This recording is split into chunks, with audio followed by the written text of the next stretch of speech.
Okay. Let's see if it's up. Perfect.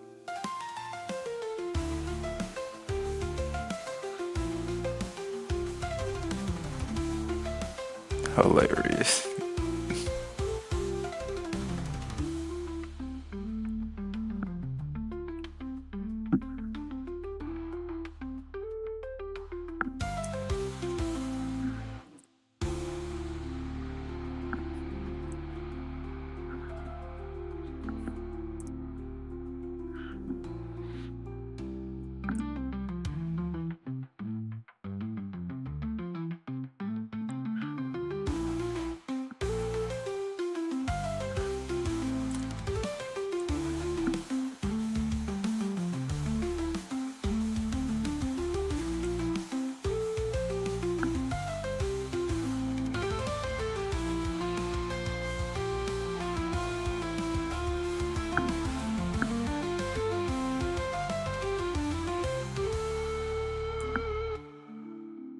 All right, so today I'm just working on my editor. So I'm making like a SDK, a game SDK for the Velocity engine so I can make my games a lot faster.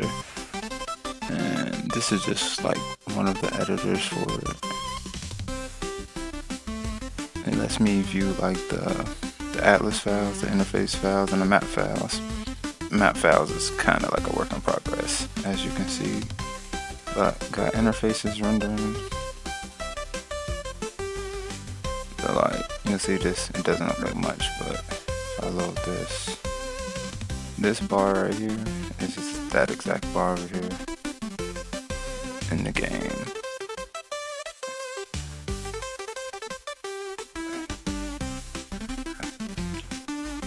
Which is just a sprint bar.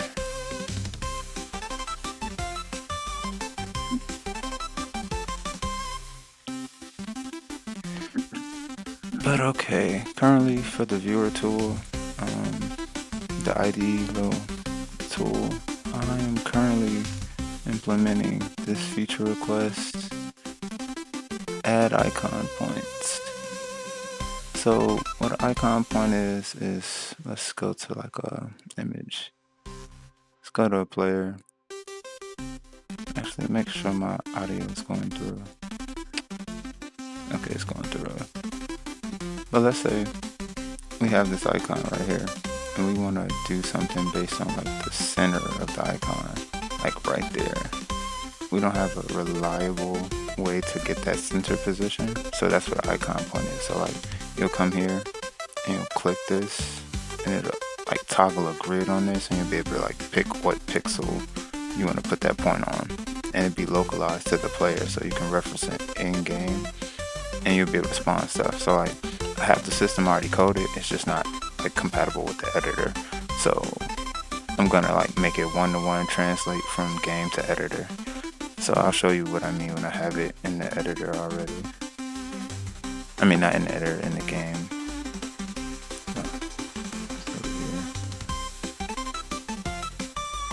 So like the player has a few icon points, so it's for the sprint emitter.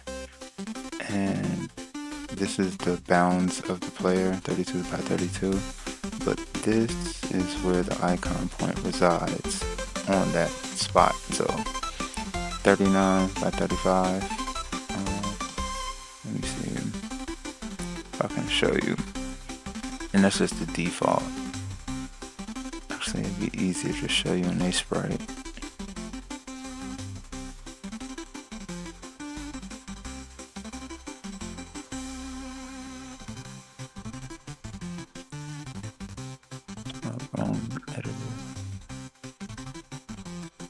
So icon point would be the third one. So 39.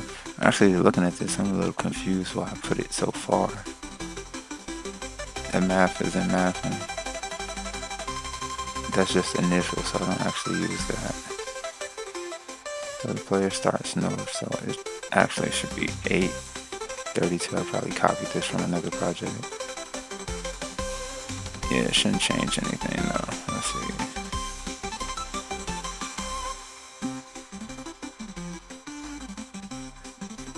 it still renders right. Let me make sure.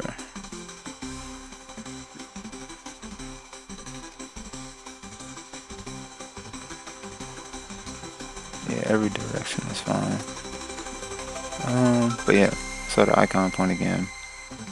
832 would be, let's turn on the grid. So we would go 8 pixels over for north.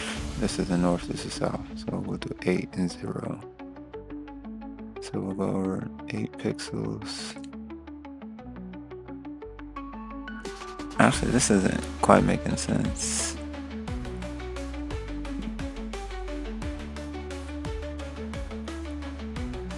Yeah, I gotta pick up the math on how I created this again. Pretty sure it's, I'm not using angles to rotate it. Either way, I'm implementing that. So let's just get it implemented. Then we'll worry about the math later. Okay.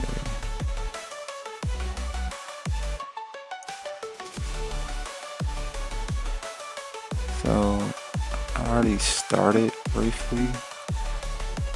So it's here. I have this grid system, which is responsible for drawing this grid in the interface system. And I thought, why not recycle it for the Atlas system as well? So I'm gonna put the grid on here, and you're gonna be able to move the mouse like an A-sprite. So for per pixel, you'll be able to like mark a spot you want to put a point. And then in game, you'll be able to reference that point and spawn something there. I'm also getting like references from Construct. They have the same concept. It's called image points there. But yeah, I'm getting design, tips from them just to make it the best cohesive system for everyone. But so far I got the button in, so let's get the actual code in. Let's get the grid in.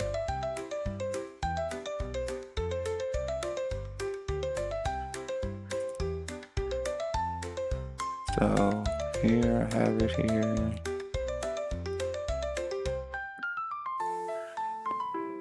This project's got so big, I often forget where I put everything. Like, look how humongous this project's getting.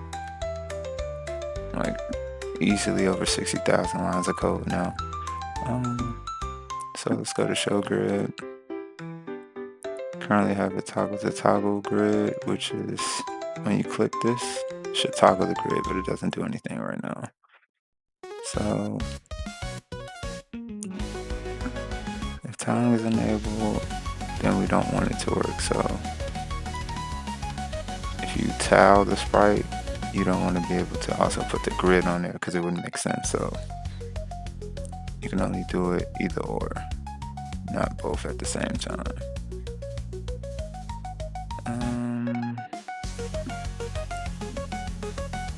So it should be showing the grid, but I don't think I positioned the grid right. If no preview sprite return, we're making it past here. So let's make sure we're getting there.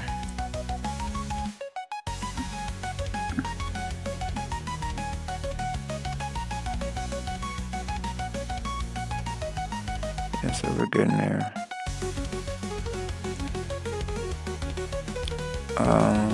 Let's make sure we have the preview sprite up and it's a proper reference.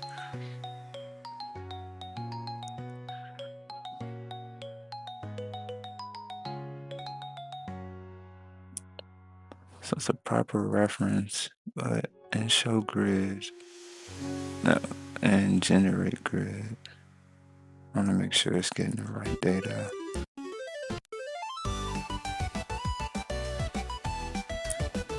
As well as, oh, that's the thing.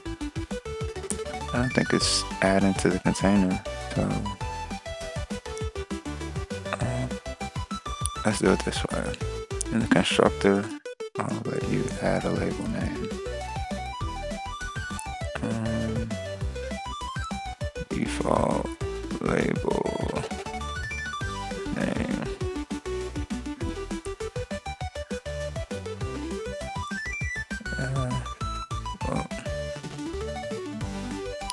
Thank God for AI, but sometimes the tab kills me. Yeah, okay, so people name. Then we'll go back to the grid system.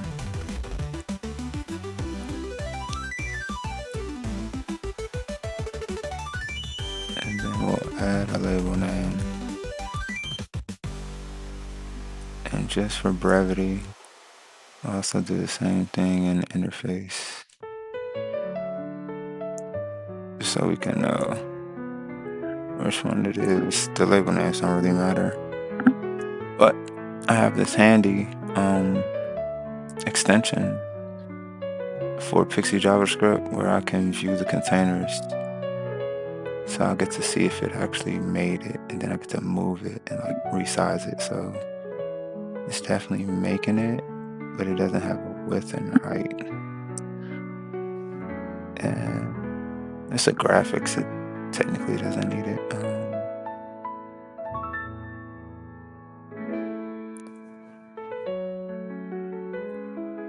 Let's do 480, 270. So this is it right here. This little orange dot. So it's definitely making it on the screen. Just not showing. So go to grid system. And we want to see why it's not making it. So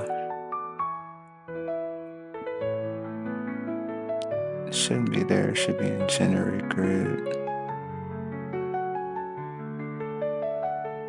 And we'll do this grid size.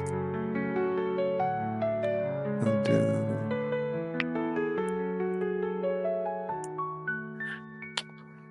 what is the container I use? We'll do dimensions and style.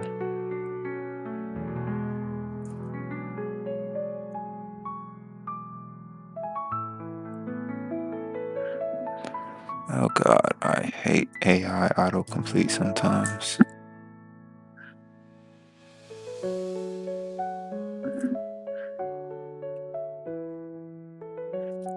So it's pixel line, color. All this looks proper. Oh, except the width. Why is it? Wait.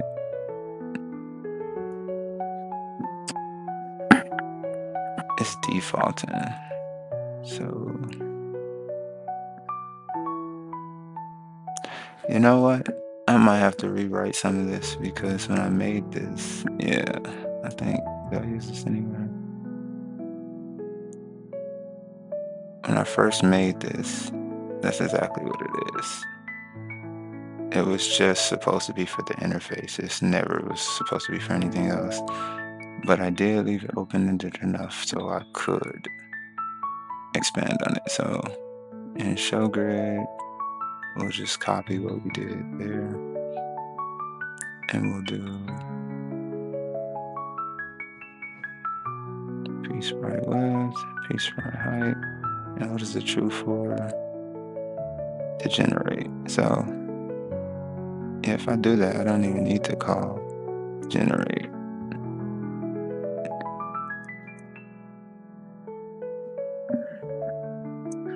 And then I still need to position it after this.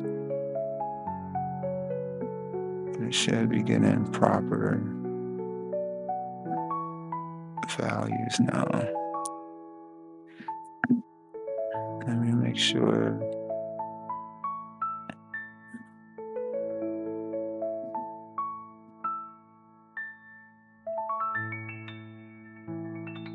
Baby grid.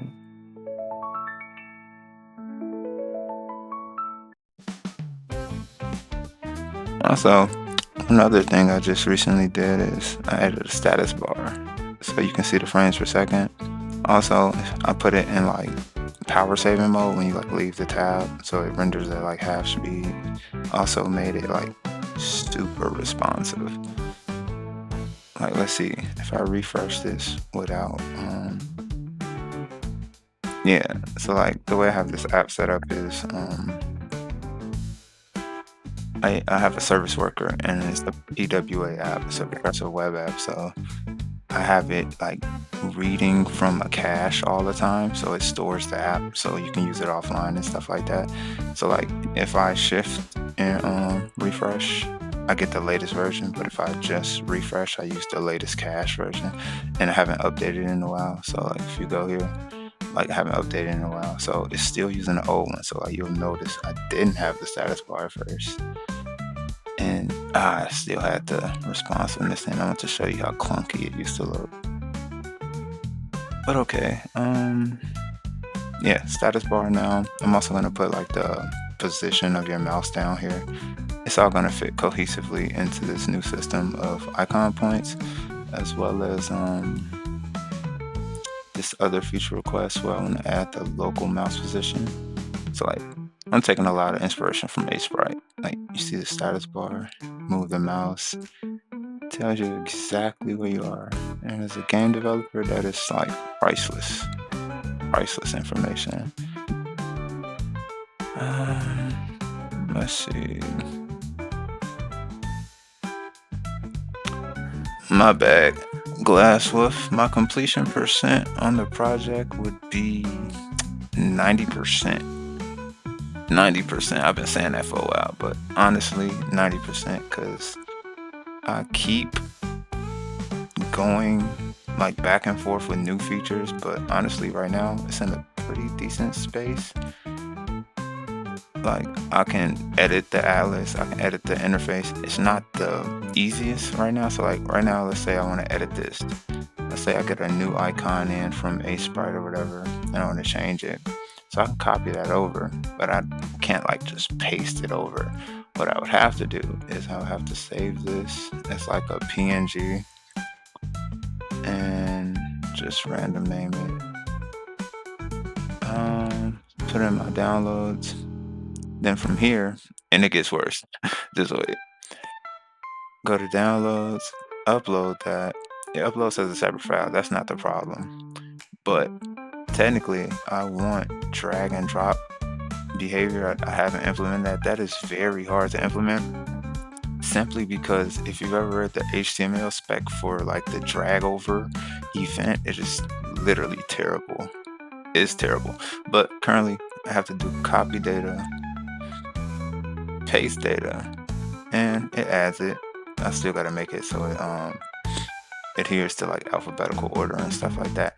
But you would think like if I refresh this, oh, you should have that file when you open it back up. But unfortunately, currently no. I took out saving because I had to add in dirty sprites, which is well, dirty states, which is this little dot here. It lets you know whenever the file has been changed, and there's no like save button yet. So before everything just saved, which was kind of messy, and it was destructive like editing. You don't want destructive editing. You want to be able to like control Z and control Y to get your old states back. But with the way I was doing, you couldn't do that. So I had to take saving out. And currently it's no saving because I'm in between re-adding saving so I could support undo and redo. But yeah, like I said, you can't find that PNG file we just added. So the way you would actually save in this editor currently, which drives me up a wall, is copy data from the new file, paste data. Now you would take the old file, and the only way you can save is if you duplicate it, and then you take the duplicate which has the new data, which is the PNG file right here, and you add it to your working directory. And what that does is, if I go to my working directory, you would see it's this file now. So now I would go delete the old one, rename the new one so it's cohesive with the old data. Now if I open this up again, this is also like a limitation of the browser though, because some of this stuff could be streamlined. But like now, if you look, I have that PNG file and I can reference it in my game over here, and I'll be able to like play around with it. But yeah, back to what was I doing? Pixel grid, yeah, the grid system. So we're making it to the set dimensions. We're doing the P generate. We got here, we have the style. Wait, we do have the style, right? We go back and upload that again. Undefined, undefined. What am I sending that's undefined? What did I just take away? P width. That would be grid size, dimensions, and style. So it's not sending the width, so that would probably be the problem. I'll keep that debug. Show grid, set dimensions, P sprite width.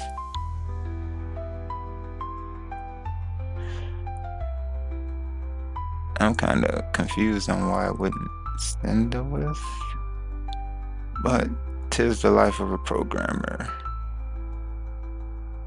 You debug, and you debug some more. So 32, 32, undefined, undefined. What the hell is going on in between? So I console log the preview sprite, which is this right here.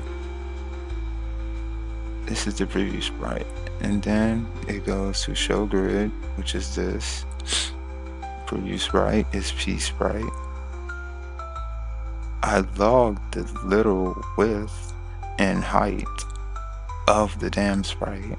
So 32, 32, which is correct. Go to set dimensions. What is this? Where am I logging that at? And generate. Okay. So let's take a step back. Oh, that's why. Yeah, you can't do that.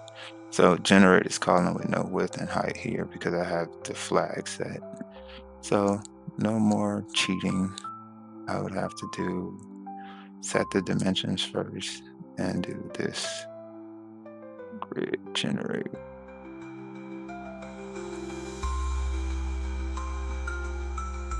Jesus, AI, I might go back to VS Code because this autocorrect is really butchering my typing.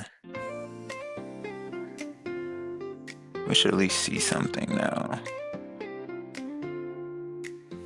Even if it's top left, I guess not. We'll pull it down though.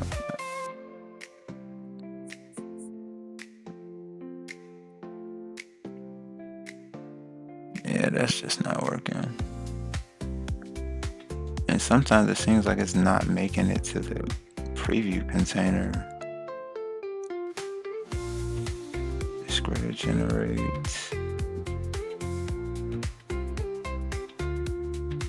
This is what happens when you don't touch a project for a while. You kind of go in at it blind.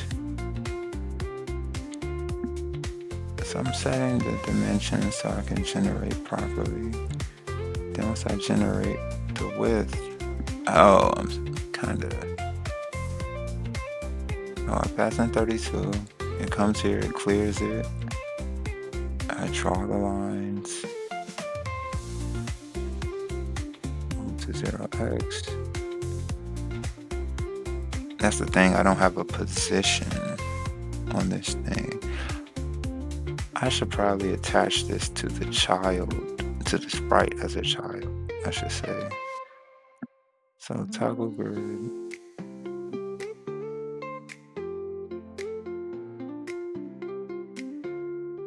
Yeah, so instead of this, and then I need a new API here that would say something like change parent. That's actually good autofill right there. Look at that, I didn't have to code it all. It did it, literally everything I was gonna do anyway. Okay, so we can kind of make it so you don't need this to be a default property now. Pgrid data. Where's the type for that though? So we can make that an optional because we're going to be changing this. Unless we automatically add that to Yeah, so we'll just do if if container. Then we'll just look for any more.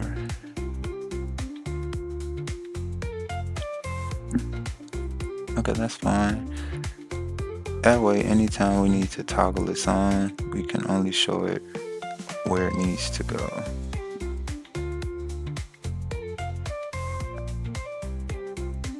Show grid. Then we can do this grid, change parent, not this container, a piece right. That way it shows at the top left origin of that sprite, and we don't have to do any position calculations because that is absolutely the worst.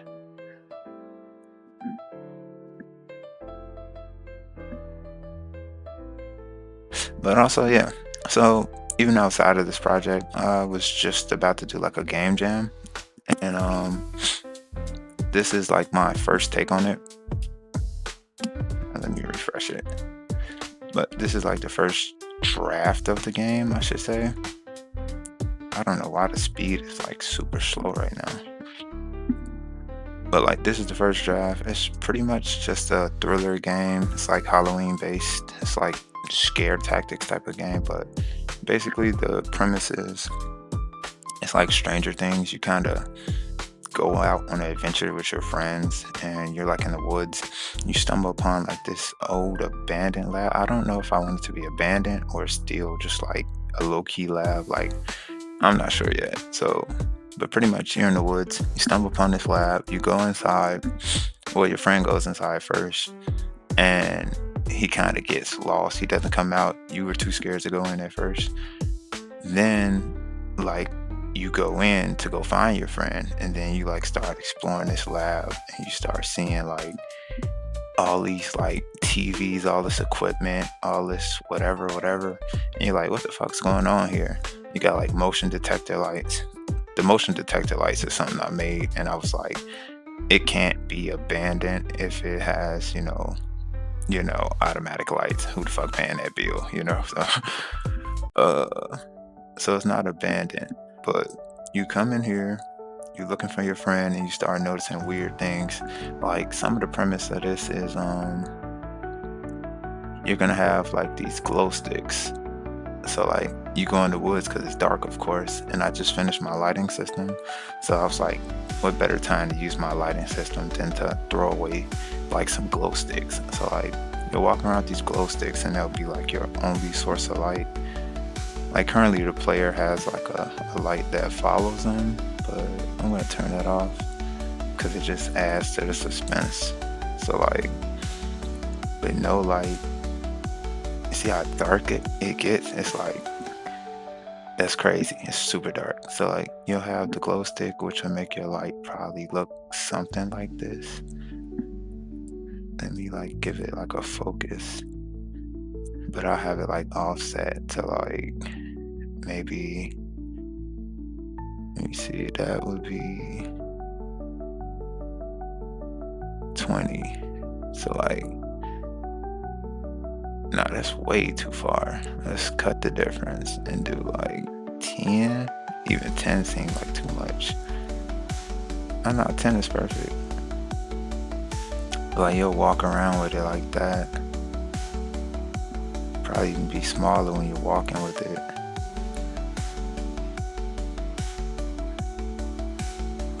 Yeah, it just had this faint glow. And then like I'm implementing like this parabola, however you say it, like little system that I have from another game. And from here you'll be able to like throw this glow stick and it'll like light up a little area like how this light does. But you only have like maybe 4 of them, depending on like your difficulty level. And you have like 4 of them. You get to explore this dark lab, try to find your friend, and kind of don't want to give away any spoilers, but like you've seen some of the art anyway. But interacting with like these electronics, change songs. But like interacting with some of these electronics might do certain things, and they might be enemies. I'm just gonna say that. At first, I had made this TV, but I was like, the art kind of cheesy, so kind of sat down and made some different ones. But like, yeah, it should be a pretty fun, decent, short game. I already missed the game jam deadline, but it should be decent. I really like these motion sensor lights. Like that's pretty cool. And then like I'm gonna let you trick shot like the glow stick off the wall and shit like that. Also like I'm gonna make it say Kobe. If you shoot it into like this garbage can, it don't look like a garbage can, but it's a garbage can. If you ever play like Risk of Ring, they got this thing called the Scrapper, and that's why I named it a Scrapper. Kinda look like it. It's been a while. Let me see. Kinda look like it a little bit. I ain't no artist though. Kinda look like one. But yeah, you're gonna be able to throw something into it. And if you make it, it's gonna be like a little Easter egg. It's gonna say Kobe, RP Kobe. But other than that, that's pretty much my progress on it so far. And we're gonna get back to this SDK stuff.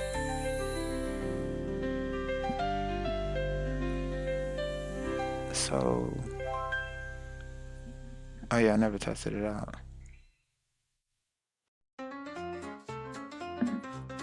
I'm also confused on what's happening. Oh, silly me. I jumped the gun again with this container variable. Technically, I can just use that.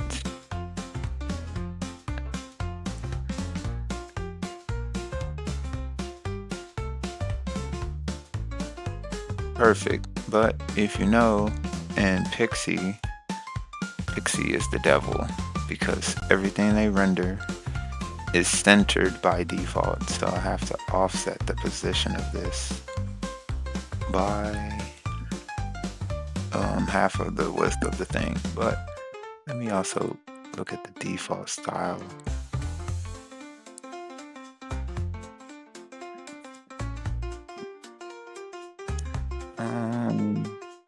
Container of null equals null. Where's the style at? I cannot for the life of me figure out where to find the style. Okay, but where's the color? It should be like stroke 0x. By default, we'll do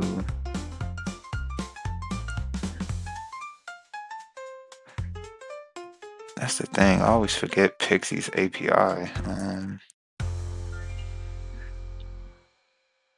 Like they have like honestly, I ain't gonna diss Pixie because I love Pixie. Shout out Pixie and the team, but the documentation, oh my god, it is so like, bruh, look at this. It's color now. It used to be stroke and feel. But then again, why did I look it up? I have Pixie type docs in here. I should have listened to the AI. I'm almost certain though if I do this, let's test a big. Yeah, that's a nice grid. Again, shout out Pixie. But let me see. Okay, good. But why is it not taking my style choice? This graphics, this stroke, this style.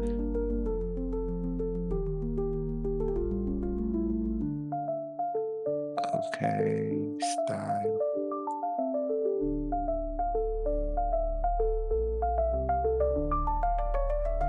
Color, I just gave it color.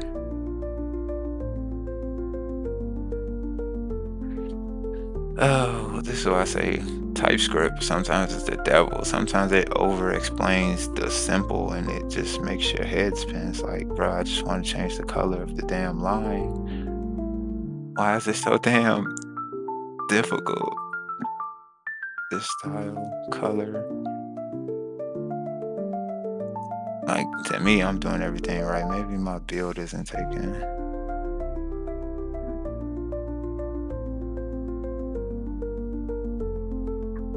Yeah, I don't know. I'll figure it out in a second.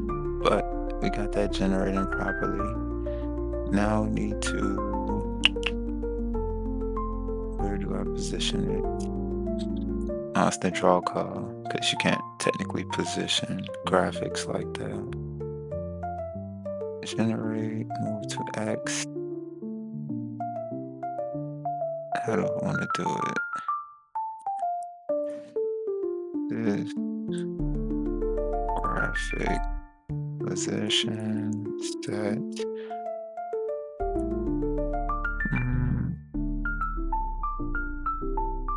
Now I can do width minus width. Pretty sure that'll take, because it's localized on the thing itself. Yeah. Okay, I'm over confused though again. Because if you zoom, like, it looks right on some of these. Looks right on the player, but what about this? Is that not 32 by 32? What the hell? Okay, yeah, no, it's just tripping. Generate width.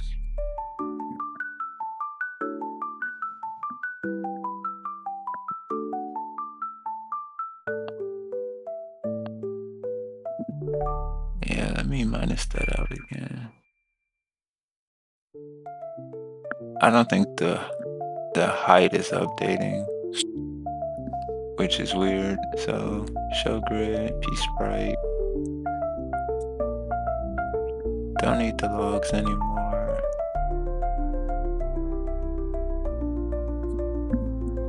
Am I like locally storing the width? I clear it and then, oh, I think I am storing it somewhere in grid size. No, grid size should stay the same.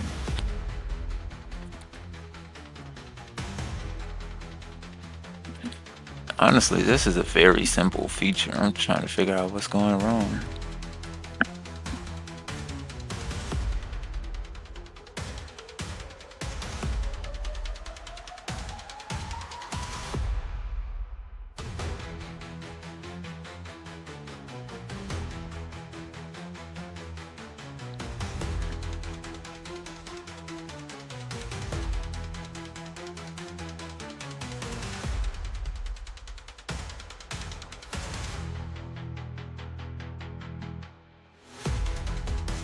Yeah, let's just check it again.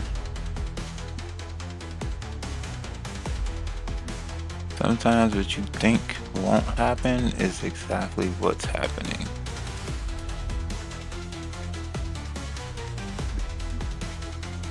$32 by 32, but now it's updated. Yeah, see, no updated call. I'm kind of silly. I blame that on me. There's nothing wrong with the grid API. I haven't, done this feature properly yet. So when I display a sprite, display sprite internal, I want to show it. I have a lot of stuff to do first. So tiling is enabled. I don't do that. I return out. Then I go here. I also have to think about animations, because you can do animations in the editor, and I'm not quite sure if I want it to play, because it changes sprite each frame. Like, it's the same sprite, but it's not the preview sprite. I have an animated sprite that I switched to for animation. So gluing both of those systems together might be a little tacky. but we'll make do. So we'll do if this grid enabled. I wish I kind of used a better name for this, but I used it for the other one. So this show grid, this preview sprite, and then this should update the sizing of it. So let's do player.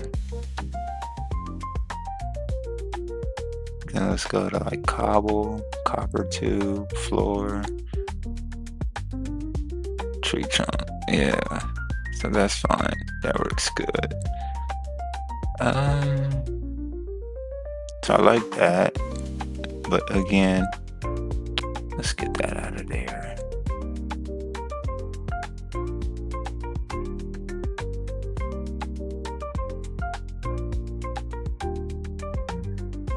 But yeah, like I said, I like that, but for animations, that's just not gonna cut it.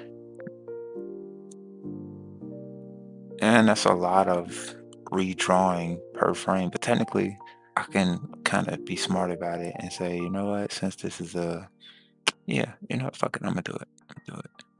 It's one line of code anyway.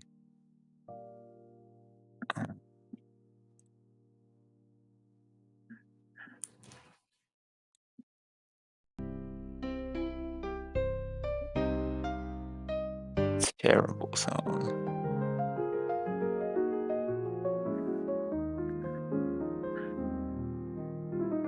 yeah, so I just need to do it here when I do play animation because I changed it to the preview sprite. Okay, yeah, I'm smart. See, previous active is smart. I consolidated the system to use preview sprite as a fill-in for every sprite. So in the back end, internally, I have an animated sprite, I have a tiling sprite, I have a regular sprite, and whatever else sprite I might need. But when it's condensed, I just say it's the preview sprite. But internally, I still have all the separate ones. So previous me is smart for doing that. That way, this should just naturally work. So if I toggle that on, I just hit play. Beautiful. See how easy it is to just, add features to things? Okay, now the annoying part that I sort of already have solved via this handy dandy function. Actually, this one, snap to grid, but I still might have to cheat on some of this math. But honestly, it's really simple because it should be scale agnostic. So at any scale, the pixels, so like if like this is 6,400 in zoom level, you just take the difference in scale and just scale that 1 pixel difference into that. However, I might have to get rid of pixel line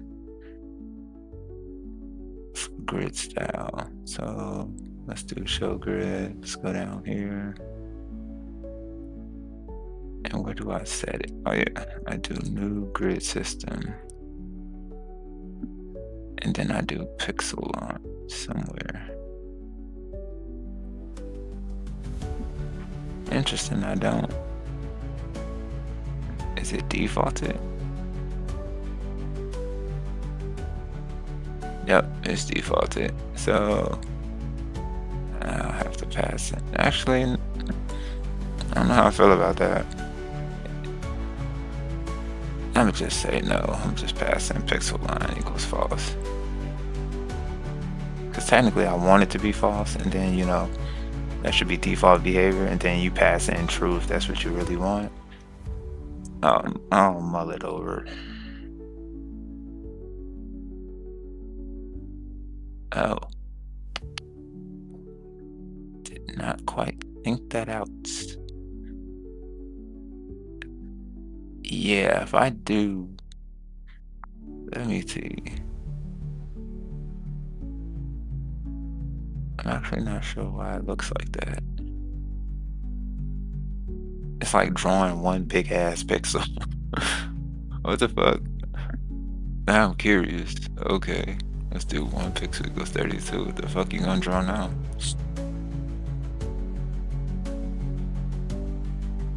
Yeah, no, I'm dead ass confused. What the fuck?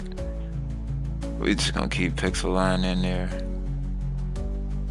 No, we're not. We can't. We can't. Because with it in there, how the hell am I supposed to do my calculations on these little ass dots? Actually, no, that works. That works. Yeah, that works. Because if you think about it, it works the same way on Aseprite.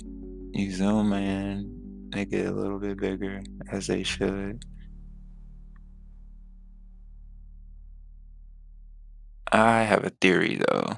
I might need to max my zoom past 1,000 for like super small sprites. Cause like if you see Aseprite, I'm really in there. Like this is my base, like my max zoom in my editor right here.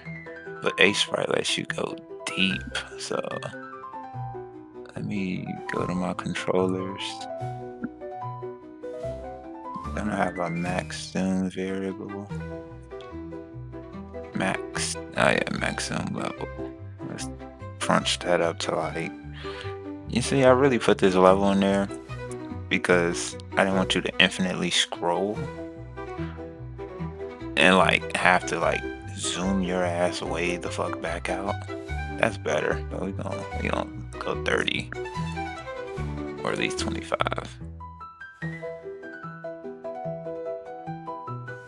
Like that's nice, yeah. See if I do pixel grid on that, yeah.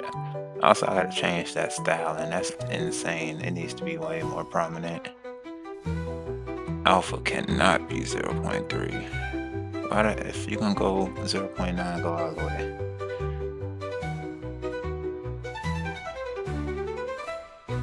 Yeah, that looks a lot better.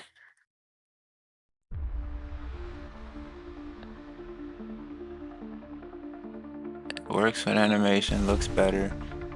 I will say one thing I absolutely despise about this Pixie JavaScript plugin is it's super hijacky. Like as soon as you start doing something, like you need it one time, you have to disable it after you're done with it because this orange border, that's not my code doing that. That's Pixie JavaScript extension.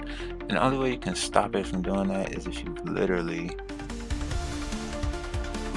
you have to stop it from existing. Like you gotta manage it and then you gotta close it. You gotta say, yeah, no more. Because this thing will literally just take over your whole damn thing. And then that's not even enough sometimes. You gotta close out and reopen it. Just so it doesn't pop up here. Yeah. Very helpful, but very intrusive.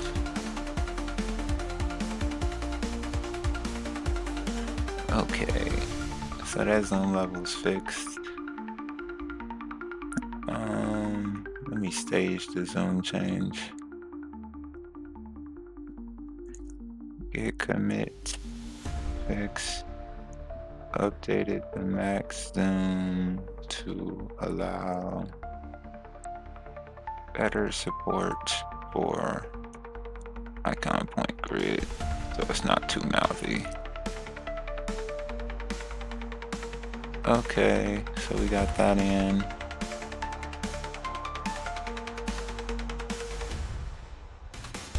But I still want it to be white. Oh, I'm passing in the color. What the fuck is wrong with me?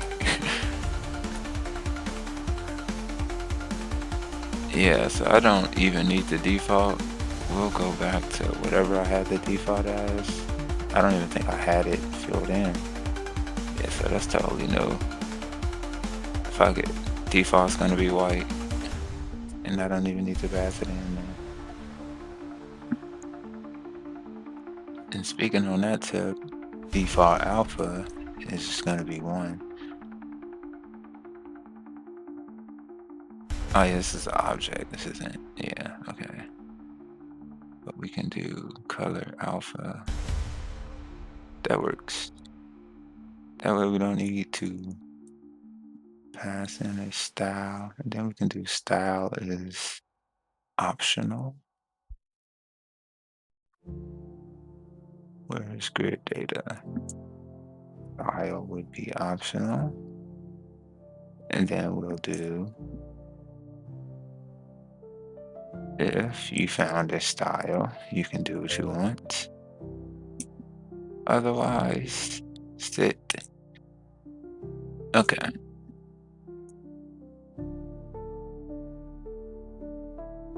I'm very confused on why that's the last folder that I opened, but okay.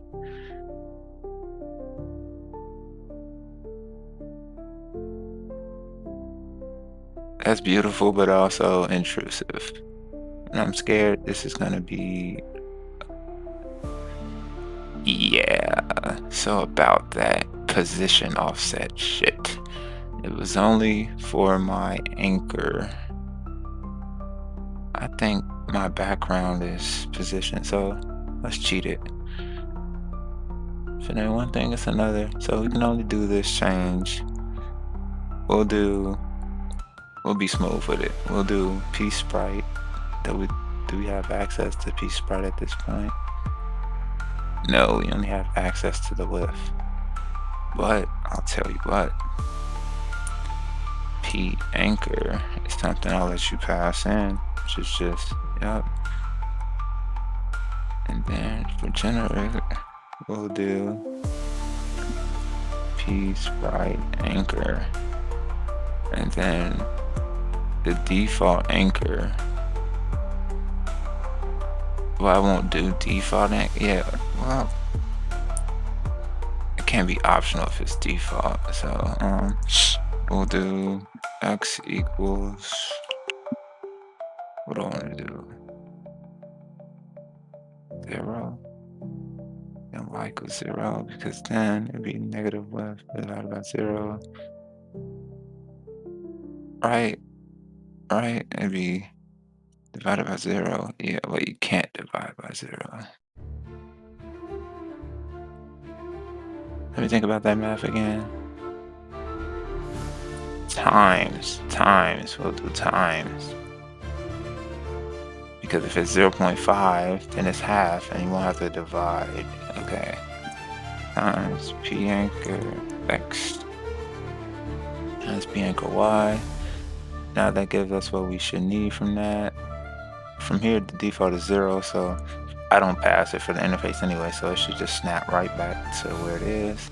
And for here, since I set the anchor of all of these sprites to be 0.5 because that's the way God intended it, it should just naturally work. I did want to test something else. Okay, perfect, it works. Okay. So I passed the anchor, P sprite anchor. Let's pray that works. Works for you. And works for you. Beautiful. But just for brevity's sake, I want to know what the anchor is for that anyway. I think I positioned that with pivot. So it wouldn't be any anchor to pass anyway. I don't even use anchor. I'm pretty sure I use pivot. Yup, pivot. I have cheated you.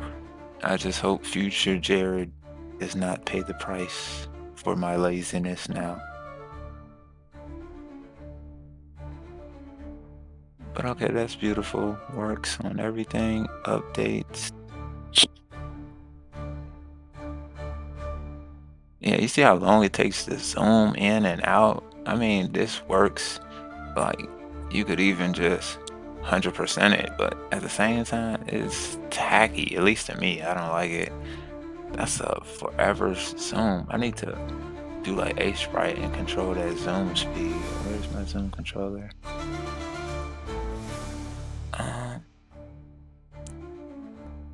Yeah, see, I've even tried to fix it in the past. I have a zoom multiplier when it notices you like zooming like you're in zoom hell. So like it said, if you're already zooming and you fucking zoom again, you like you want to go faster, don't you? So I'm just gonna up that to, yeah, that's a huge jump, but we'll see.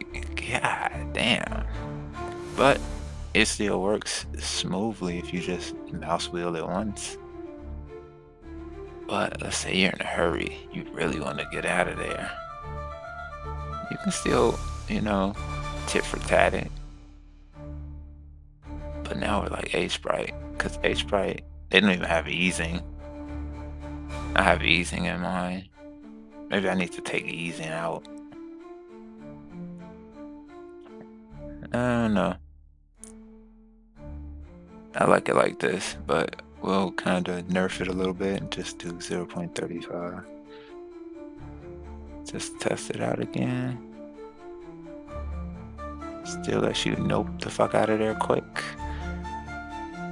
While also giving you that granular control. I don't like how sometimes like it's supposed to scroll evenly, but it doesn't. But that's fine. Problem for another day.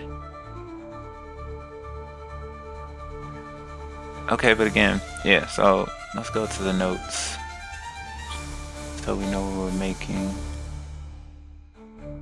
So far we have this completed, can be shown during the animation. We haven't done that part yet. Anytime the preview moves, the icon point system must move with it. That is done via the child system, via visible grid overlaid on icon, with each grid corresponding to a pixel. I think I did that. Okay, get rid of that. Mousing over a grid, your cursor will turn into the pointer and a red dot will appear. I'm about to do that next. When press down, yeah, I'm about to do that. Clicking and dragging the already set icon point, that's next. And some foolproofing. In the event multiple dots are in the same position, gonna make it so, like, I'm not sure how I want to do it, because I was looking at Construct and they have like this little pop-out window and I like it, but like if you look at my editor like full screen, where in the hell am I like really gonna put that? Like I have a busy editor and I don't want another panel here because I have a panel for interfaces over here. So I'm trying to figure out where I would want it. Do I want it like a floating window you can just drag around? How do you summon it? How do you close it? Maybe at the, oh yeah, I can work on the mouse position down here right now too. But other than that, where am I gonna put it? Decisions.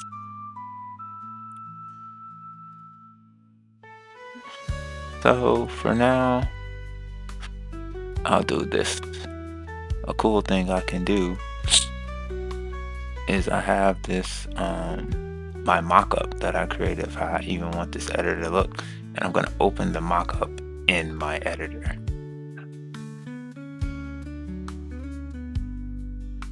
Oh Lord, this is kind of what I mean, the aggressive scrolling. But like, yeah, this is pretty much like, oh my, what just happened? Oh, I had to re-render, that's what happened. But like, even from here, let's go 35% in. Just because I want to show you my editor in my editor. I mean, I could just go to the file and pop it up so we can look at it like normal human beings, but I'm going to be difficult. We're looking at it in my editor.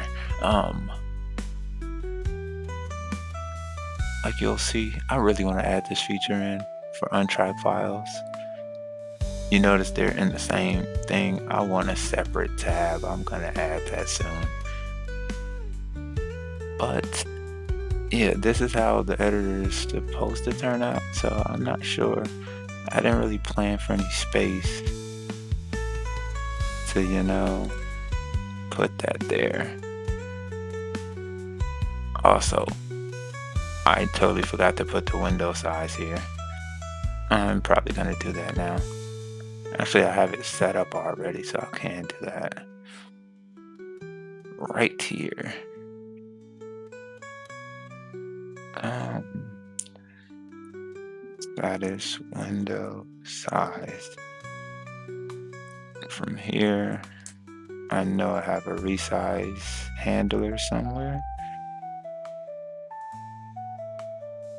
An interface. Come on, somewhere else. I don't want to add another one, but I will.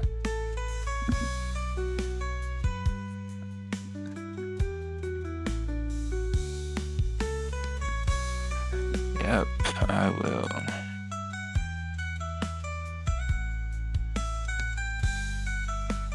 Jesus, my typing is so terrible in anticipation of it's autocorrect because I tab a lot.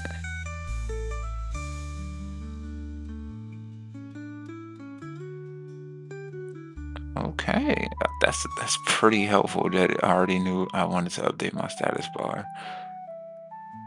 Okay, but we'll do constant. Is it client width or do I want Windows inner width? I keep forgetting. Client width versus inner width. I think inner width is the better one. Okay, inner width is viewpoint. What viewport?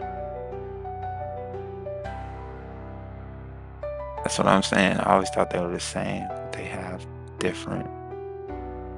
Shout out Brody. He brought up the spec, including the size of a render scroll bar. Fuck a scroll bar. We don't do scroll bars. We naked with it. No scroll, except when you get real tight with it. Then we allow scroll bars. Other than that, fuck a scroll bar. If the element is the root element and the element is document, it's not in quirks mode.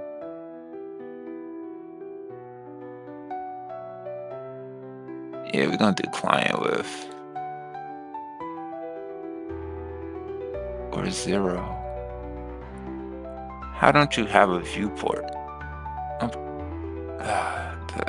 I don't know. We're gonna do client width and change it if it don't.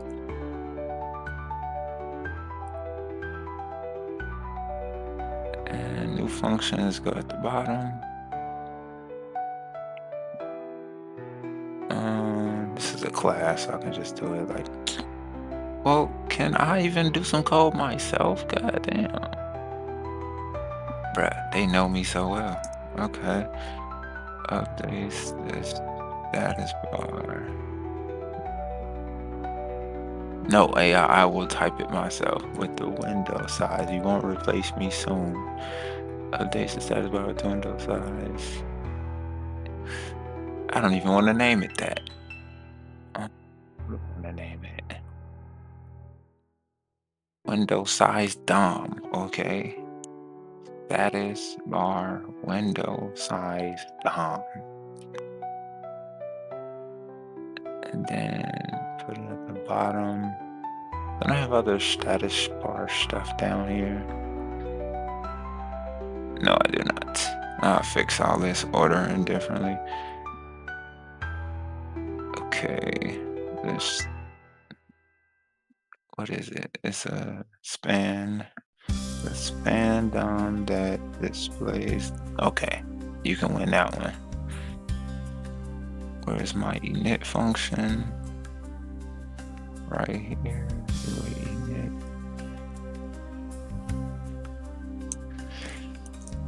Init. Equals. You think you know me, don't you, AI? You don't know me. And then I do text content. But I'm kind of mad because, yeah, I didn't see that the first time. I'm gonna put all that status bar stuff together. What in the hell? Oh, I must be. I must have another update status bar.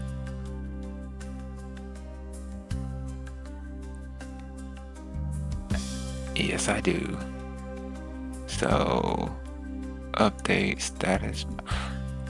Kind of want to make a mega function that encapsulates separate parts of the status bar to update at a given time. That way I don't have to have, a million of them. But I'll do that later. For now, we'll do update status bar window size.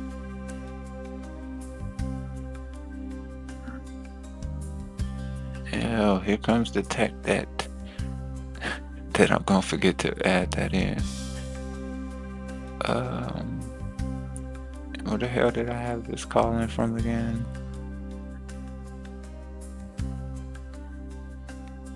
Yep, just like that. And that should not be calling all the time, but I will call it once. Damn it, I mean, I'm gonna have to fucking... You know what? I won't. Because invisibility... Oh, visibility hand. Like, I do not remember making that. So this is a nit. Whatever I do the frames per second is where I want to do that too. But I don't call to it, so I just do it after.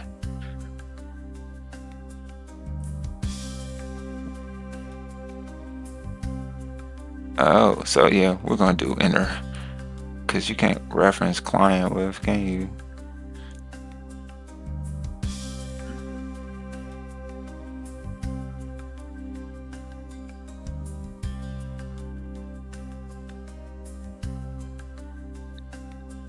Okay, I got... Is it a... Yeah, we just gonna do inner with, bro. Client with got too many quirks.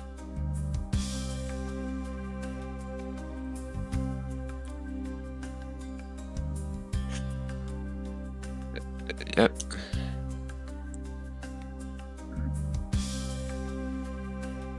Now we're gonna keep the event there. No need to even put that in a damn variable. Waste fucking memory. I don't care if it's a byte.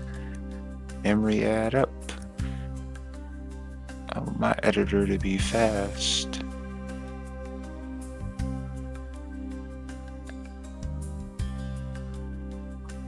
Look at that. That zoom got some acceleration to it. Look at that. Now we got status bar. Why the fuck is it bold? Hold on. Oh yeah, this used to be where I put my... I used to have kit editor right here.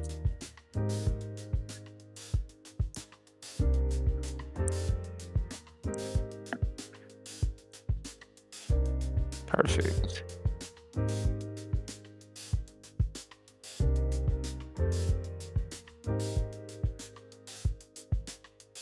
Perfecto. The pocket editor. Just put that thing in the corner.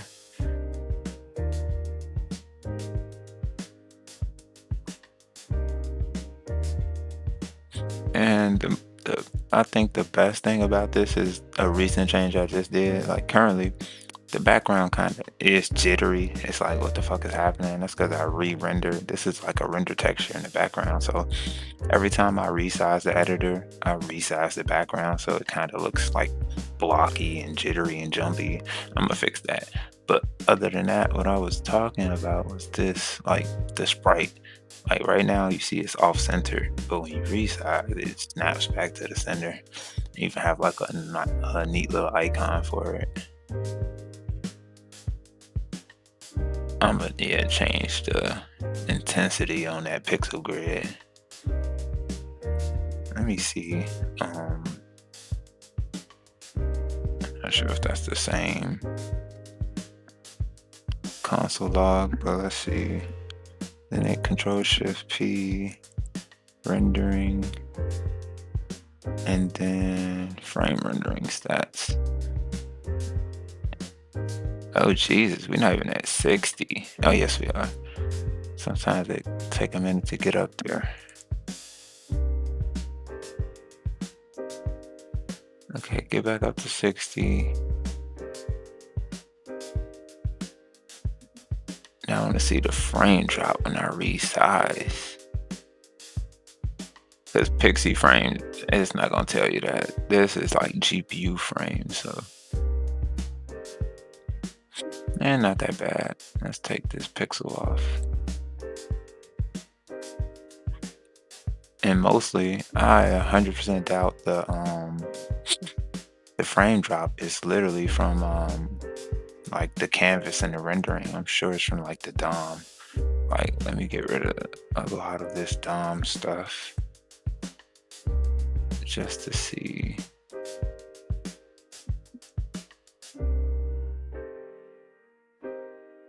Cause like I have a lot of the performance issues I run into that I actually like run into in my editor are not from they're not from rendering or anything like that. They're from all DOM things. Like the DOM is so heavy, bro, for no reason.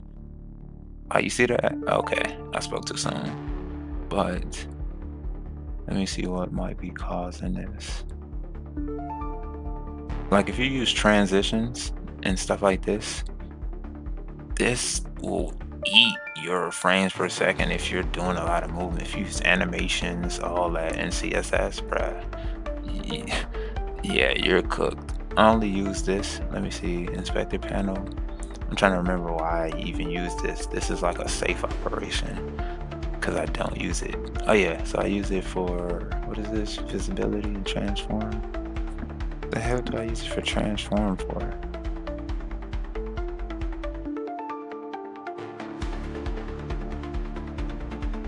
Wait, I think I do remember why.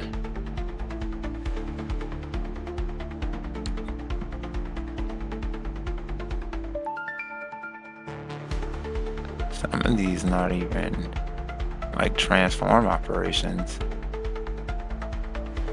Oh, yeah, but one more cool thing that I added in this editor, but I don't think I showed off to anyone yet. Let me get rid of this render menu. Okay, so right here, this play button. So I added this and then I went AWOL for a long time. It lets you control the animations that are actually playing in the interface editor. So let me see, I have a desert. Yeah, this is a long, very long frame, well, animation. It's actually pretty gorgeous if they would slow it down. So with this, let's say I want to change that to this. So like I'll just go to desert and pick desert, right? You'll notice it's not playing. You're like, yo, you had it playing over here. Speaking of playing, I should have auto animations toggled on. That way when I go to the animation, it plays by itself. I don't have to waste time. But look at that with the pixel grid on it. That's amazing. I can't wait to implement this. But yeah, you go over to this and now it's playing because I have auto animations on. But you can see I can press play, I can pause it, and it always restarts. It doesn't just like pause it in the middle of a frame because it'll make you think like, this isn't my icon, this is weird. You don't want to be halfway in a walk when you're trying to show it, so it stops it and goes back to the first frame. I think this is very handy though. On top of that, you can like copy, duplicate multiple of them, and guess what? They all animate and they sync in animation. So, oh my God, I didn't think about the zoom modifier in the interface editor, and I just pushed that to the origin repo. Okay, I'll fix that later. But basically, let me line these up. line them all the way there. And then on the canvas, I'll keep forgetting how my align system works. So many different ways you can do it, pretty much.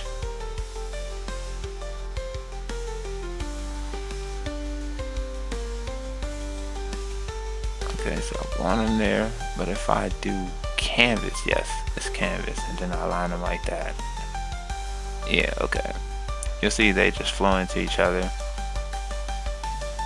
I have a distribute space algorithm, but I'm not sure I implemented it correctly because, let me see. Let's see, distribute horizontally. Oh shit. Yeah, see, look, it didn't even fucking work. It's supposed to take the gaps between.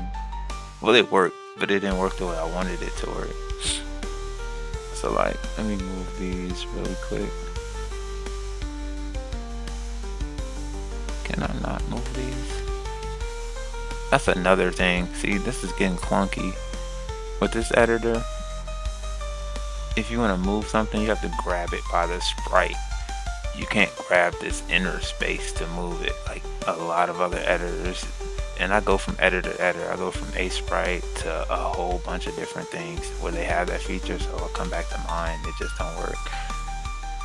Yeah, I gotta add that in. I'm gonna put like a phantom little background right here that you can't see, but you can grab. But outside of that, my distribute algorithm must be off because I mean, technically it works. Like, it's supposed to turn this space in between and here to the same. So, I mean, I think it worked. It's hard to really visualize it, especially with these large sprites. But basically, it's supposed to fight between this one and this one. So everything in between is supposed to be centered. So let's see again. I'm guessing it's working. Like, I don't even know. I think it's bugged. Either I'm not looking for a distribute algorithm or I'm looking for like some align system that I just haven't thought of.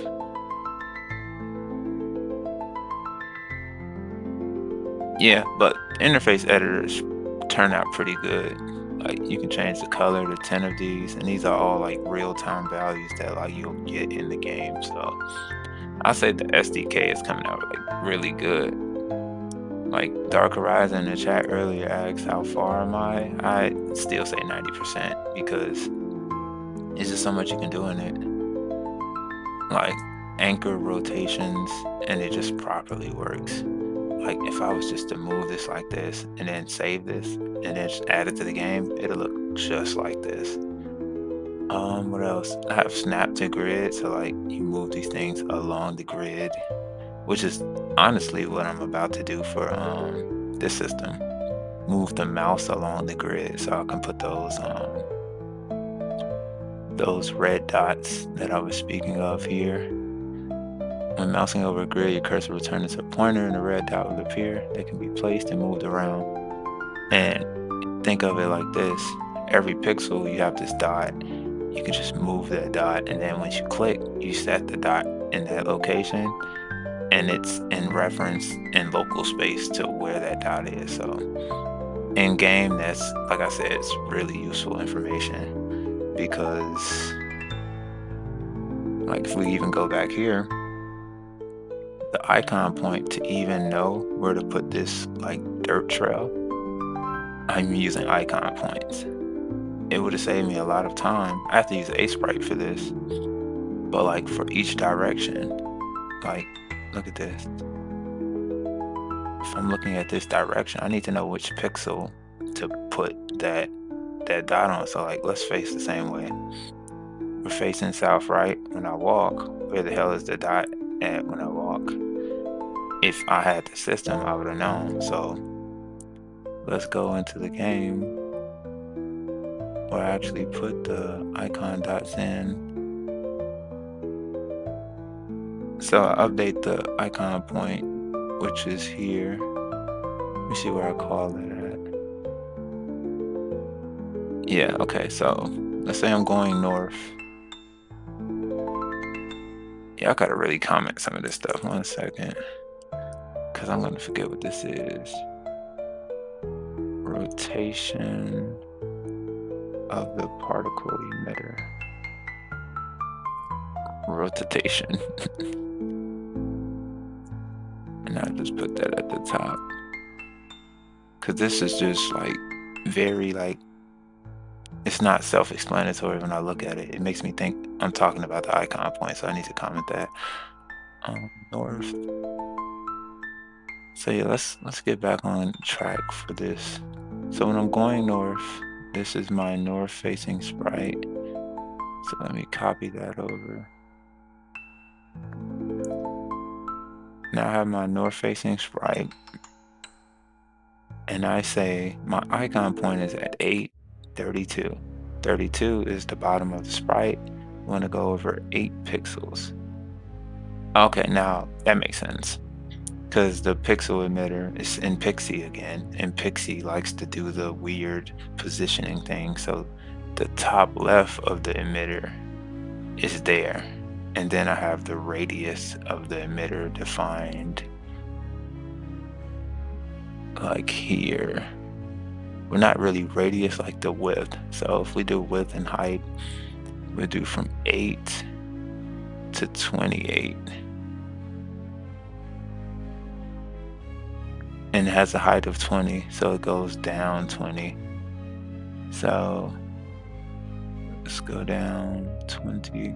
Technically, we don't need to go down 20, but like this in the game is where the particle emitter spawns from. So like you can actually see that. And technically, I did that on purpose because it's not in local space. It's in local space to the player, but it's not clipped in the local like icon of the player, so it can spawn outside of it. So like you can actually see that it does kind of spawn a little offset. And now looking at this, if I really want to center it, I can probably do 6 because 8 is too far. But you know, I would have known that already if I had this icon point system coded up when I was making this feature. So that's why I'm making the icon point system, because it's super helpful. But let's get back to it where I need to stop making it so harsh. So let's go to preview handler. And since we don't pass in a style, we are gonna pass in a style, and we're gonna say that the alpha, which is optional, I'm gonna make it 0.6, so it's not so prominent. I don't know why they keep changing my folders, but it's hilarious.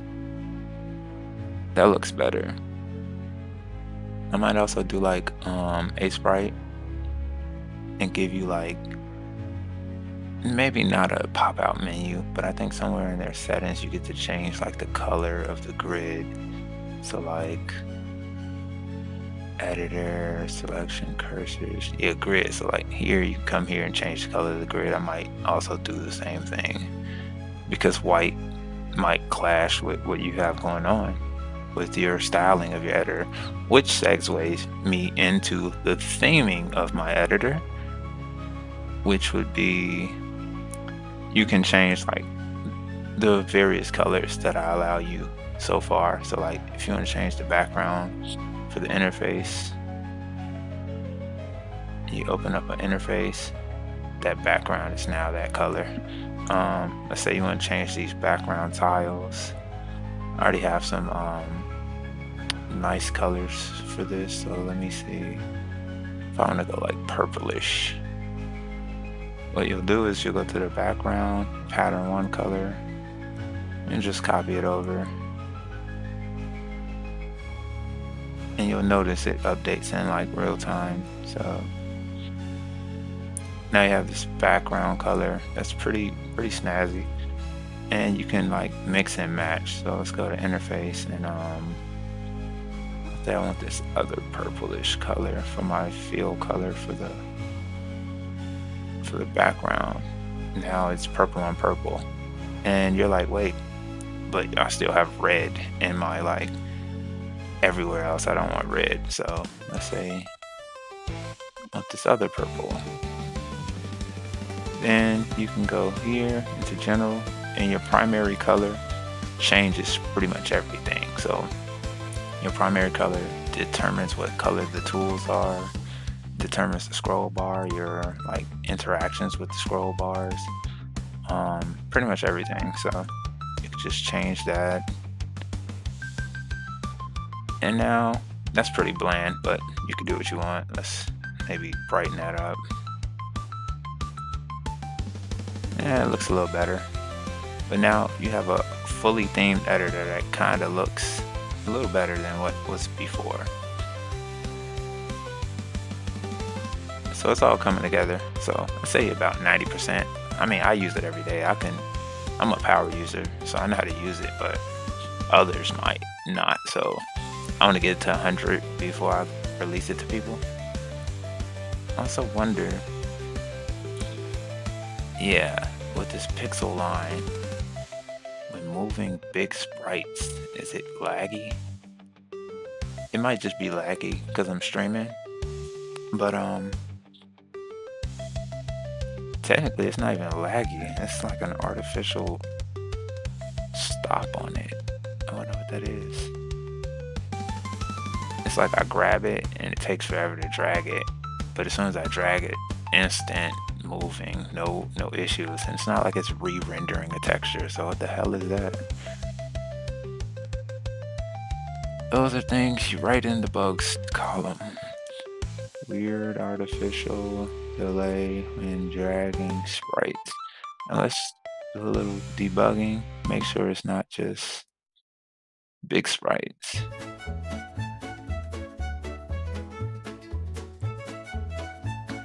Could just be, I don't know what it could be actually.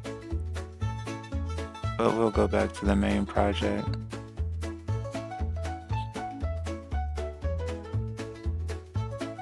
Yeah, it might just have been that run, honestly.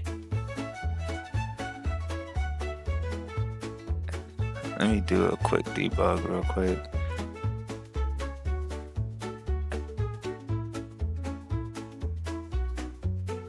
Nope. I thought maybe after I changed the render texture color and then re-rendered it, maybe it kind of glitched out. Maybe a bunch of resizing and then grabbing. Yeah, I have no idea. And also, if you ever like get lost, you can always like, well, not lost, but if you ever like mess up your settings beyond your personal repair and you don't want to manually sink time into it, you can always just reset it this way. Fun fact about this song playing, I actually made this myself, but I remixed it with Suno. I was trying to learn piano. I wonder what the remix sounds like. I haven't heard it in a while, but like the actual piano, I made that.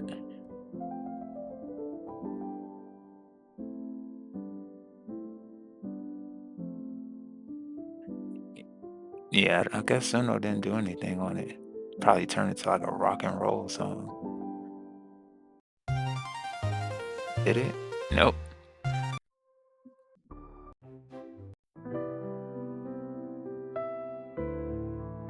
I actually love this song that I made on Suno. Like the crazy thing is, all of these songs that I'm listening to right now made with AI. So don't hate. Well, not all. Some of them are remixes to songs I've personally like tried to compose. Okay, yeah, back to it. I might nerf the zoom in the interface editor just because I've been thinking, just brainstorming, I might like change the entire background canvas to be different in the interface editor, because what I actually hate is that, let's say you're doing some quick work and you're maybe doing an icon point or something, and you made your icon point, you like great, that looks good. Now let me work on some interface stuff. What happens is you go to the interface tab and now you're like mega zoomed the fuck in. And you're like, wait, what's going on? And I don't know if people count time like me, but like the amount of time that you would have to keep zooming in and out is time you could be coding or designing. So I want to nix that. So I don't want the zoom here to affect the zoom here. That's kind of tacky. But then again, I can't really think of any other editors that I personally use that even have like a multifaceted canvas where you would be switching between two separate things drawn on it for them to even have that issue. So I'm thinking now I might have to just create a organic solution from that because I don't think other people even encountered that. Um, but yeah, other than that, in this editor, you can do cool stuff like change your resolution. Let's say you're making a mobile game. This is just portrait mode. Um, you can make your interface here. You can drag that around. Let's say you want a bar here or something. Now you have a bar here. Might want to just snap that over here. Put that there. Oh yeah, cool thing about this white bar. In the game, it works as a drain bar. So like if you look right here, oh, let me move this out of the way. If you look down here, see that white bar? That's actually this white bar right here. And the way you do that effect is you start them at the same position. Put them in the bar, of course. And what you do is when this one's going down, so use the tween animation, you drain that one at a speed. And what you do is you drain the white bar at a different speed. So I'll show you that in code. I have a simple tween manager. Where's my vendor folder? Yeah, I have a simple tween system. Really simple. But pretty much everything has a duration. So with this duration, what you want to do is you want to create the tween. And you'll see they both have different durations. So for the tween, the duration property for the drain bar, excuse me, is 400, while the yellow bar is 200. So it naturally just lags behind and gets that nice look. It's really a nice effect.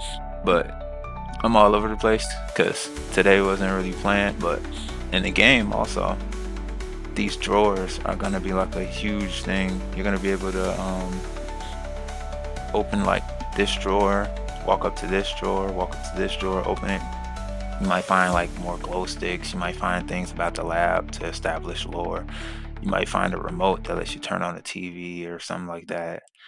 And there's like a lot of drawers and a lot of electronics. So like that drawer, that drawer. And the good thing is, for the people in Velocity, if they're watching, I'm not even sure if anyone's watching right now, but I'm just, saying future proof. Yeah, so I implemented my Polygon bound system finally. Like you can see it working perfectly. Like no snags, you don't get caught on anything. You can run. It works better with mouse and keyboard. Why the hell is my character so slow?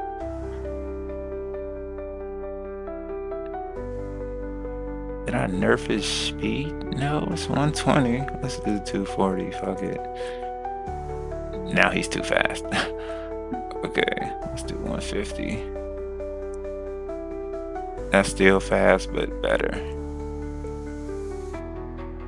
Okay, I just got caught on a polygon, so let me not say too much. It fixed itself though. I think what happened is yesterday I was fixing the velocity of the player and I think I broke something. So like I have two different movement systems. So I have set velocity. This is for controllers because you can play either keyboard or mouse or controller. And then I have listen for keybind movement, which just checks, do you have a key held? And then assigns the proper velocity to it. So everyone has a base velocity of 1. Same here. If you go to controller, you get a base velocity of 1, clamp it to 1. But if you know in like 2D pixel games, well, not just 2D games, period, when you move in the vertical and horizontal at the same time, you kind of double your speed. So you have to get the square root of that. So if you move one in vertical and one in horizontal, your length of that is actually 2. So you're moving like twice the speed. Well, not twice the speed, maybe like 0.4% extra on that angle. So you have to remove that. And when I did that, which this math to me looks correct, you want to divide by that. So let's say you have a Vx of 1, that'll be 1 squared plus 1 squared, and then you would get that'll be 4. You get the square root of that, you should get, let me think, let me do the math on that. Square root of, that should be like, I was just doing this math all last night. 1 second.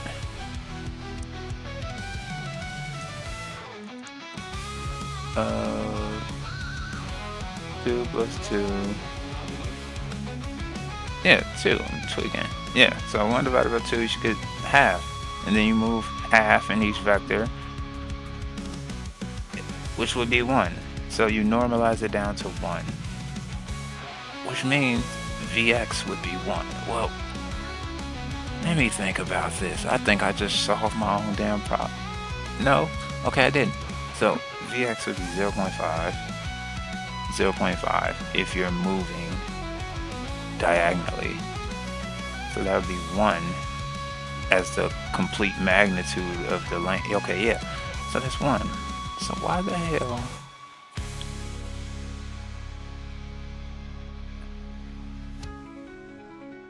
Maybe I'm confusing myself because now it feels natural. But let's say I go back to my normal speed. It felt kind of slow. That's weird. Let's go back to normal speed. You see that? North, south looks fine. Perfect speed. As soon as I go north, east, it's like slow as hell. I thought I just fixed that. And according to the math, I did, but it doesn't feel right. That's one of them things. So they say you can't use real math in games because it doesn't naturally feel right. You gotta like fake it. So let me change my speed again. 120 can't be the speed with this new change, so let's kind of go like 150. See, 150 feels good. It feels like south, north, they all feel the same speed. But now I have to change the speed for running,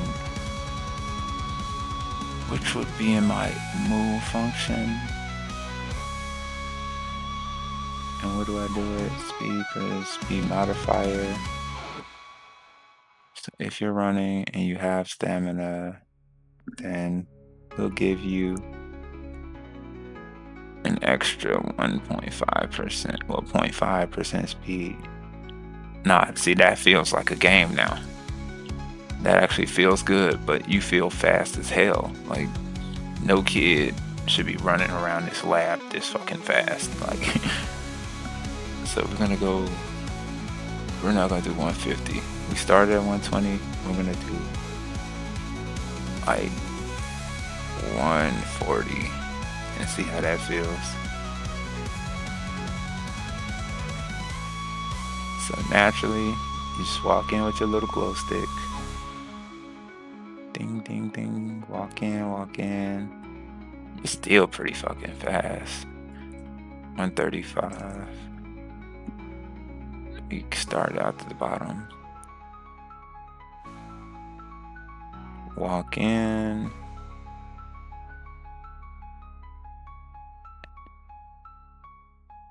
Now that feels good. I think 135 is it. If not, like 137. I try to end in fives and zeros, but can't be perfect. Feels like he needs to be a tad bit faster.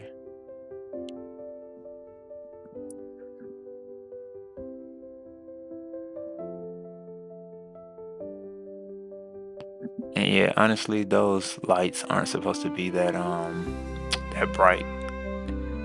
That was just a test. But also, cool thing about this is I finally implemented my masking system. So I don't know if you'd actually see, but like this is a wall. You're not supposed to be able to see the player because it's a wall. So dense object. You can't see behind it. But my masking system lets you see behind it. So I'll show you what that looks like. Yeah, zoom in, debug. So again, when you walk over here, that's a wall. Like you see how you can't see the floor under it? You see how you walk into it and that mask kind of opens up that area for you?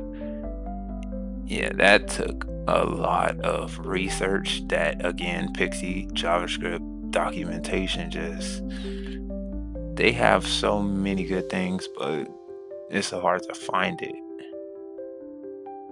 But yeah, so with this, play around with this lighting system, opaque.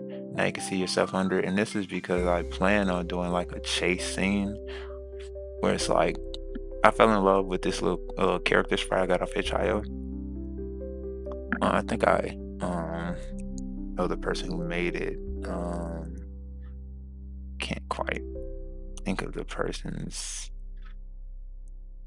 itch.io. I'm gonna give them credit.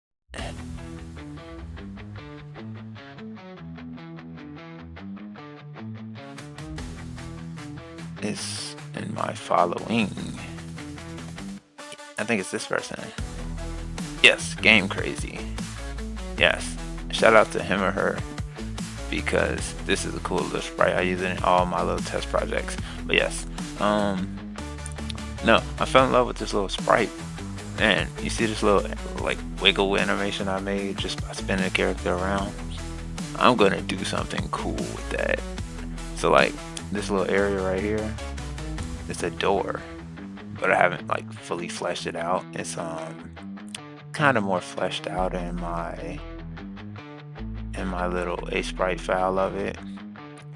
Like it's gonna be two doors. It's gonna lead to like a corridor right here. Again, gonna use the little masking technique so you can see through the roof of that. But they're gonna be like enemies here, this, that, and the other. And instead of doors, I was thinking stairs. So you walk up the stairs, go into this corridor, looking for your friend, and see what you find. This, I don't want to give too much away. But yeah, it's gonna be pretty fun. Also, it's gonna add like lockers. I am terrible at pixel art, so don't even, I feel like I'm doing decent though. But that locker is not finished, so don't judge it. Other than that, just little stuff to put on the desk. I tried to make a chair. I can't make a chair. I took that L. This was my original idea to have these little demon minion things come out, but that's also not gonna like work out because I can't animate them. I'm not a pixel artist. I can't animate well, so best I could do. Um, these lights, they're kind of too big for me. I kind of want to just like cut the difference and just like move them up. This little black circle, I had it. I was gonna, so like if you look at the game when you first start, it's like moonlight kind of shining in. And I was like, how can you sail in a 2D game that's moonlight and not like a spotlight? So I was thinking of like ambient sounds and stuff, like wooded sounds, owls, crickets, stuff like that. Cause like I really wanted to go with the abandoned lab idea. Just make it seem like the lab was, no longer functional, but like they left the test creatures or they left whatever in there. and then your friend goes in on a dare, and then he gets lost, or whatever happens to him. I'm not gonna spoil it, but then you go after him and you discover like the mysteries of the lab. And then, woo, woo, you get saved or whatever. You might win. Who knows? What I haven't fleshed it out yet, but I was gonna use like parallax to like move this spotlight type thing around. Like, let me see if I can like give a small example. Like as you move, this moves with you, so you kind of like it clips you in. I don't know. I thought it was look cool. It possibly still might, but let's see. Currently, it already does that. I don't know if you noticed in the game, but the camera's not always centered. It's like off center, like right here, definitely not centered. So I did this on purpose. Let me see where I have my debugs for my camera.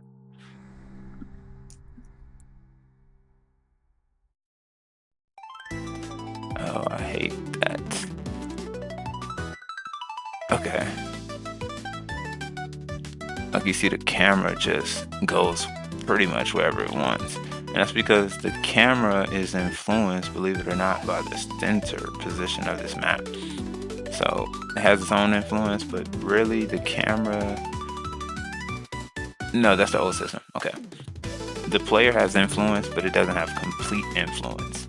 So other things have influence, like the middle of the map has influence. So like if you go to, like I can change this. Let me see where I have it. Yeah. So I have an influence camera set into the middle of the map. Now let's see what happens when I change the influence to 1.5. You see the camera gets really wonky. You damn near can't even like really see your player. And that's because it's overcompensating. So kind of want to find a sweet spot. And let's also see what happens if you only have half the percentage. This makes for like good boss fights, like cameras. And imagine if two things are like fighting for the same position. That's how Smash Brothers work, by the way. And that's what I kind of modeled it after. Yeah, so it influenced the gameplay by dynamically tracking the action. So like, I don't technically have a way to track action per se, but I do have a subscribe function that pretty much, and I can update the influence too. So I can say update influence, or is it? Yeah, update influence. And then I just pass in the thing I want to update the influence to.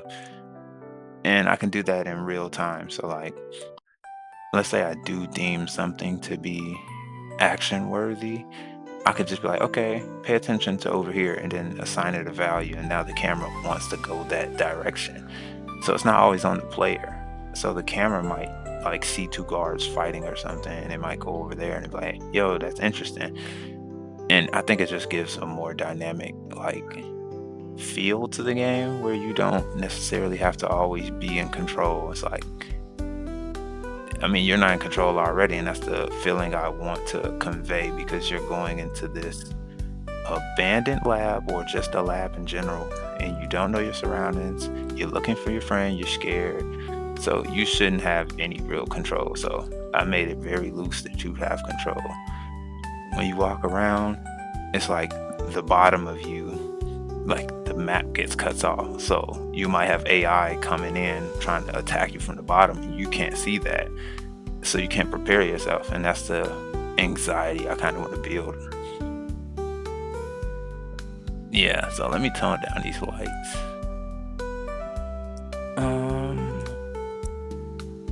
Yeah, so in my lighting system, I have attenuation. So the constant controls how bright the light is. So if I want it, and it's kind of inverse. A constant of 1 means it's pretty low. A constant of 0.1 means it's kind of focused.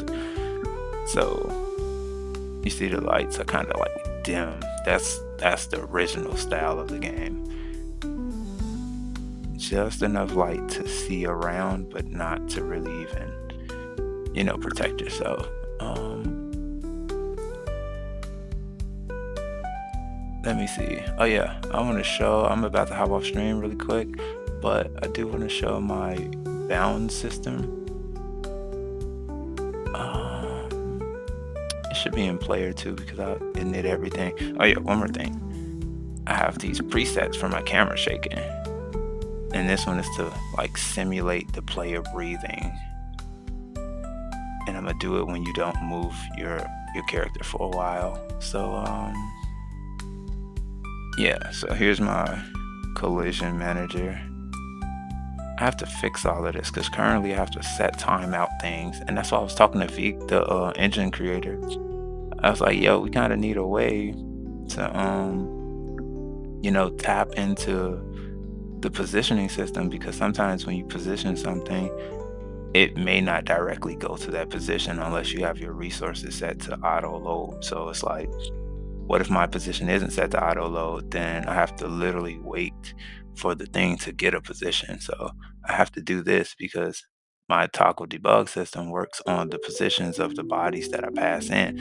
But if I pass in a body and it has a position and it doesn't have a position because the thing it's attached to doesn't have a position on the map, then I can't toggle my debug because it uses that position that would be undefined at that moment. So it kind of gets tricky. But this is how this system works. So like, this is why I say I've perfected the polygons. Look at that. This is how the internals of the system look. And this is why sometimes you can kind of get stuck on the desk. You see that imperfect polygon? It's not perfect. I'm also gonna build a bound system into here. That's next after the icon point system. So it's gonna be icon point, it's gonna be bounds, where you get to define the bounds of this shape. And I've already created a bounds editor. I just have to merge it into the editor. So yeah, 90%. But like, look at this. Sliding up and down that ramp beautifully. No resistance. But like, yeah. So I'm a cinematic type of person. When you first get in, cutscene. You walk in here, step on this circle, cutscene. Boom. It's gonna show like a ghost trail of your friend going into like the stair room over here, and that's how you know to go over there. But before you do that, it's like you're gonna do stuff in here. You're gonna explore this room, just natural curiosity, as well as something might pop out and attack you. Who knows? But yeah, even down here, collisions, perfect. It feels so good to have working collisions. The only annoying thing about it is I have to literally rewrite my pathfinding library now. So the AI I want to use is just gonna have to use like lame, just regular velocity traveling, because I can't pathfind him, because my pathfinder is only set up to look for rectangles and squares, not circles and polygons. So gonna have to spend a lot of time with math trying to figure that one out. But yep, gotta do that. But I'm gonna hop off stream. Thanks to all that tuned in. I'm not really sure. Sorry, I haven't really been interacting with the chat as much. I've been trying to just focus on, the game and the content and really putting out what I'm creating. But I do plan on streaming more often, so you'll catch me then. But I'm about to sign off. Again, thank you for